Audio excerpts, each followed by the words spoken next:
From the station working for you, this is WRTV News at Noon, streaming now. Well, Vermont Street downtown becomes Lake Vermont. Take a look at this. A broken water main causing some major problems, shutting down traffic to part of downtown Indianapolis. Good afternoon, I'm Lauren Casey. The flooding here on part of Vermont Street started around 7:30 this morning. That's when Citizens Energy says that a water main burst, sending water here rushing onto the street. That water spread quickly, and that forced Citizens Energy to shut down Vermont Street between Illinois and Capitol Avenue. Citizens says the closure is expected to last all day so that crews can make these repairs. So for now, you can use Indiana Avenue, Michigan, and New York streets all to reroute. Of course, we'll stay on top of this and let you know when this intersection is back open again. It'll be on WRTV and WRTV.com.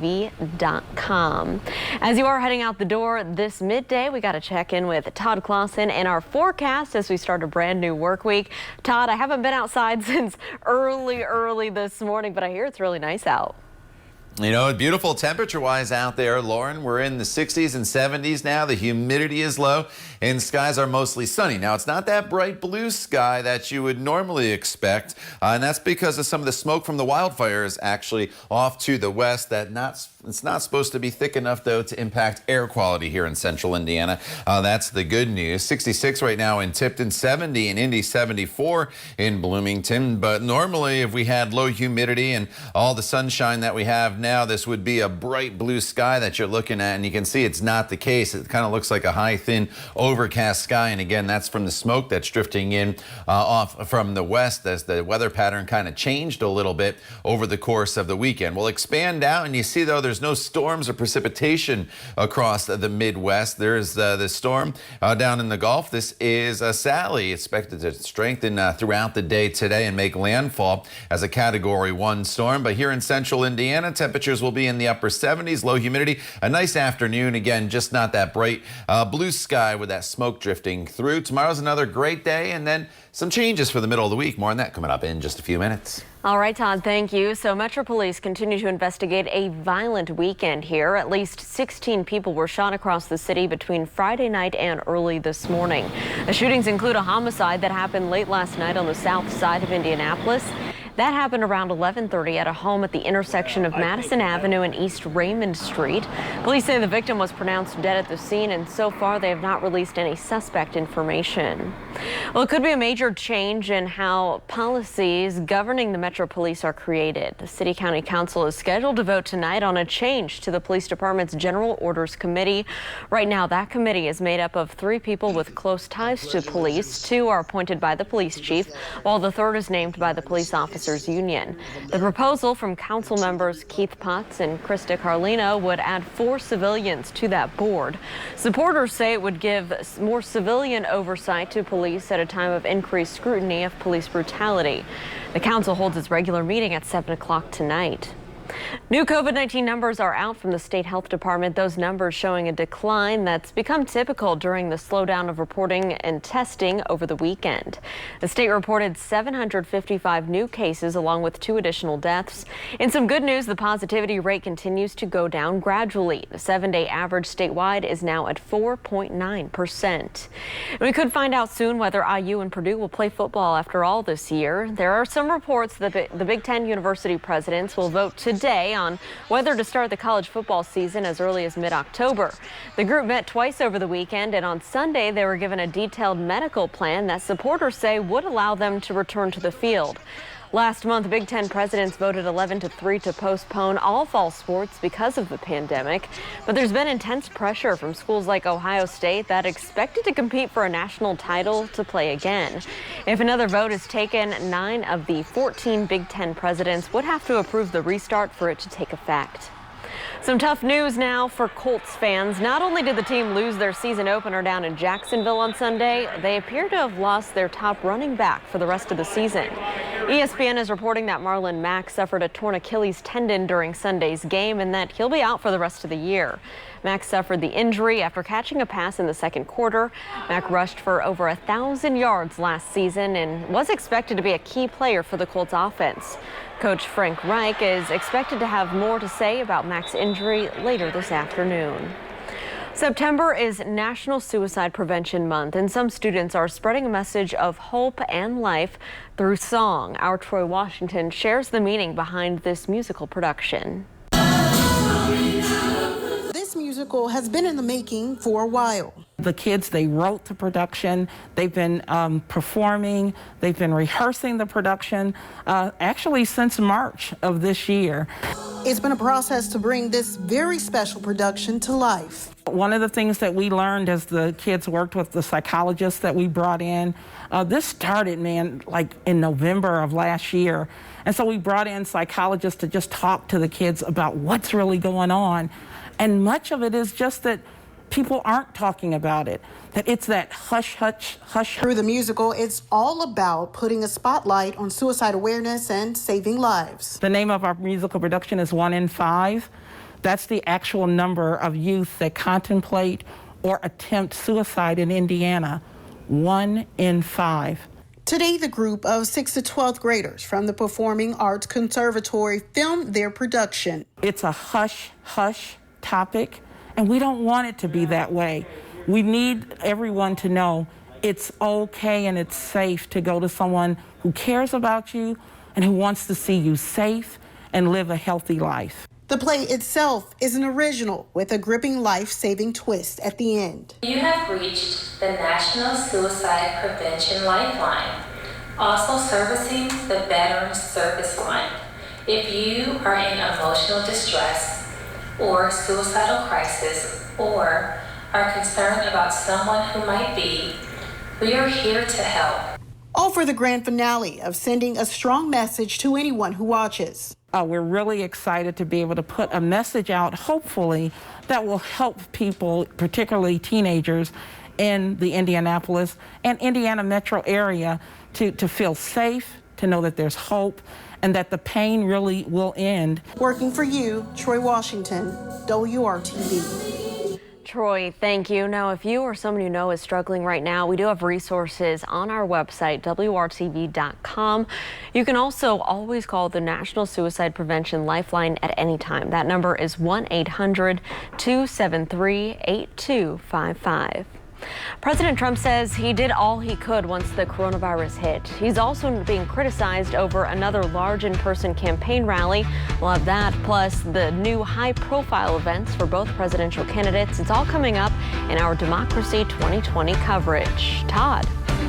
And Lauren, we're off to a good start weather-wise for the work week here across central Indiana, as hardly a cloud in the sky and very comfortable temperatures. But Tropical Storm Sally, that's down in the Gulf of Mexico and could start to influence our weather a little bit, bringing us some change by the middle of the week. We'll talk all about it in your WRTV Storm Team forecast.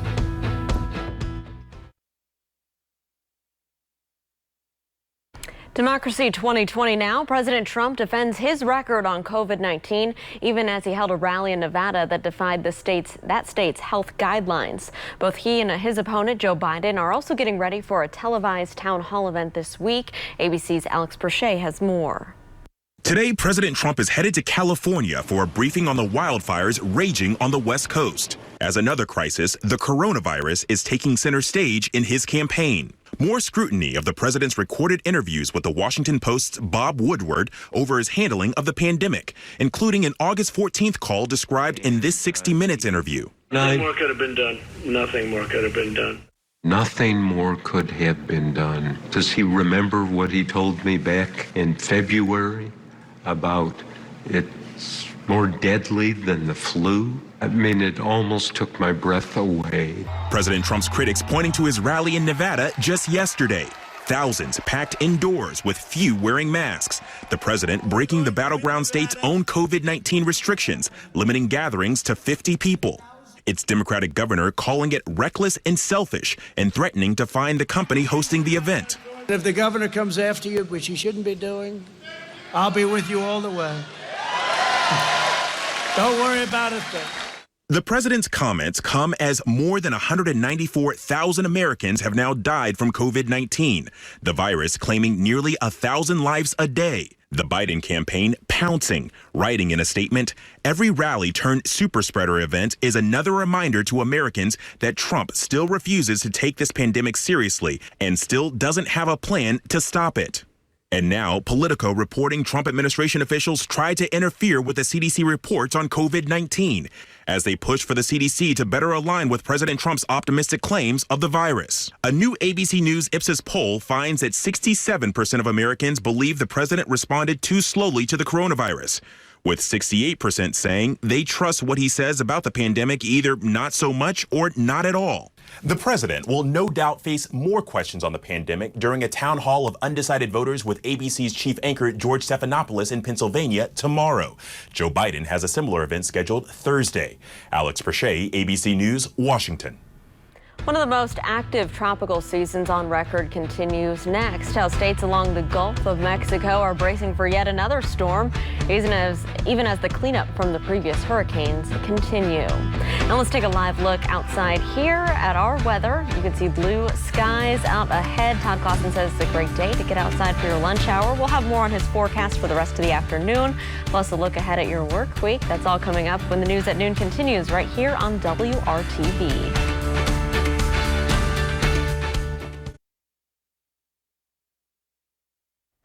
Welcome back. The number of deaths continues to climb in a series of wildfires out west. Nearly 100 fires have burned millions of acres across California, Oregon, and Washington. Thousands of structures have been destroyed. Since mid-August, the number of people killed may not be known for weeks, and dozens of people remain missing. Fire crews are hoping improved weather over the next few days will help bring more of those fires under control.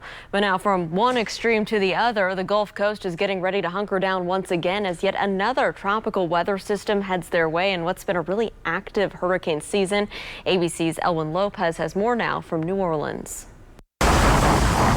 Tropical Storm Sally gaining strength, slowly moving in, taking aim at the northern Gulf Coast. Millions of people in its path, Louisiana and Mississippi under a state of emergency, bracing for life-threatening storm surge. We have really good reason to be very concerned about this storm, particularly because it is going to be a very slow-moving storm. Today, a record number of storms churning in the Atlantic, including Hurricane Paulette. That storm's eye encircled the entire island of Bermuda. Sally already soaking the west coast of Florida, battering the Keys with torrential rain.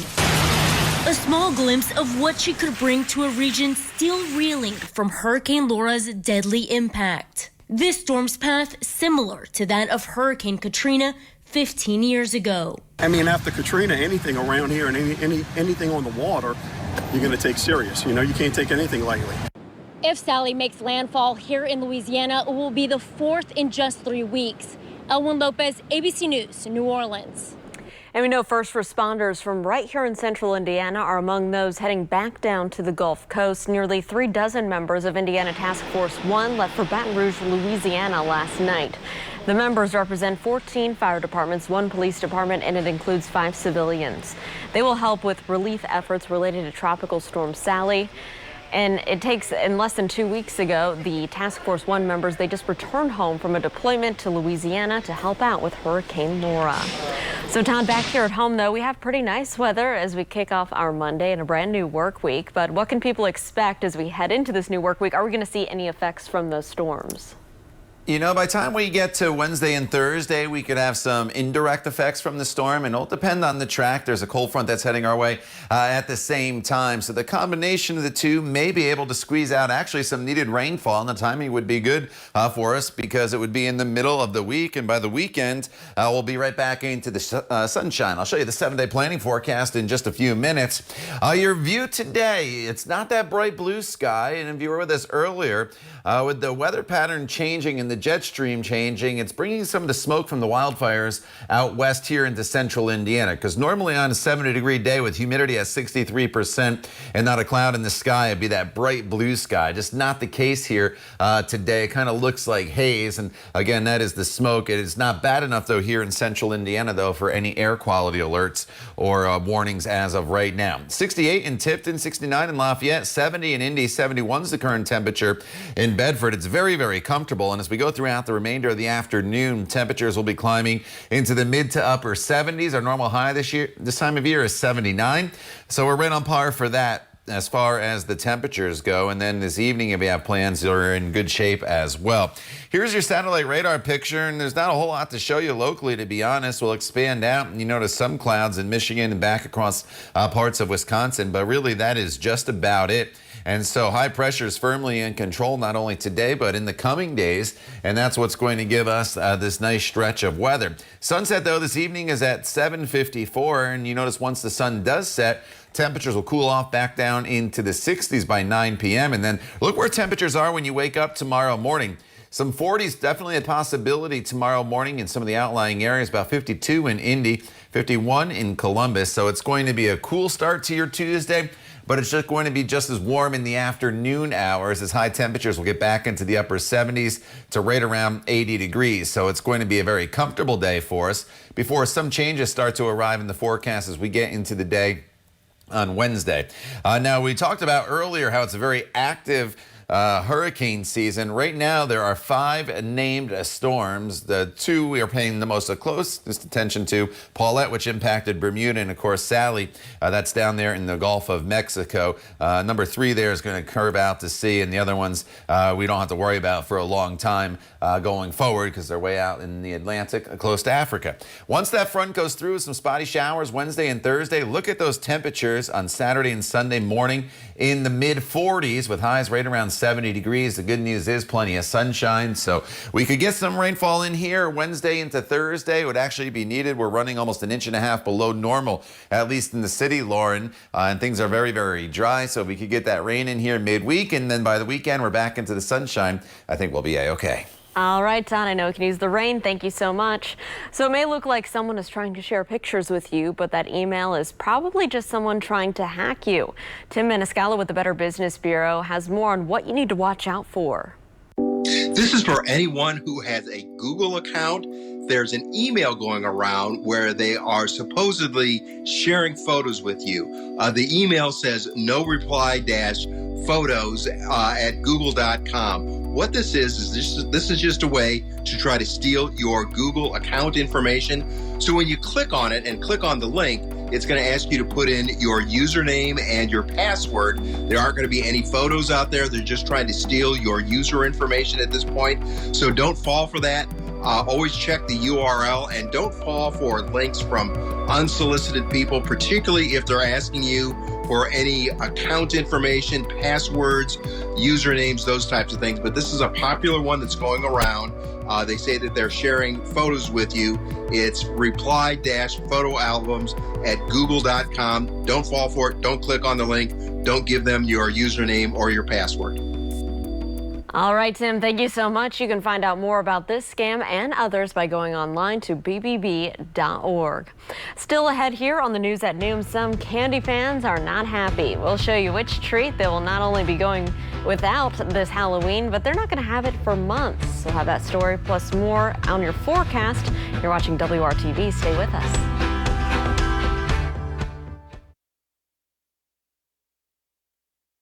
Welcome back. So you either love them or you hate them, but you won't have them around for the rest of this year. Peeps won't be in Halloween baskets or Christmas stockings this year. It's because production of the marshmallow candies were halted temporarily due to the pandemic. Just Born Quality Confection says it means that Peeps will not be back in stores until 2021. Valentine's Day Peeps will also be unavailable coming this February, but the company says they should be back just in time for next Easter. And Todd, I don't know about you, that's really the only time when I have have peeps is Easter. You know, I mean, I'll eat a peep, but they're not my favorite go-to, put it that way, as far as sweets. All right, outside this afternoon and tomorrow afternoon, highs in the mid-70s. Lots of sunshine, some spotty showers possible Wednesday and Thursday, but nothing major. Then a nice stretch of weather for the weekend, Lauren. Todd, thank you, and thank you for joining us and making WRTV your choice for news. Have a great Monday.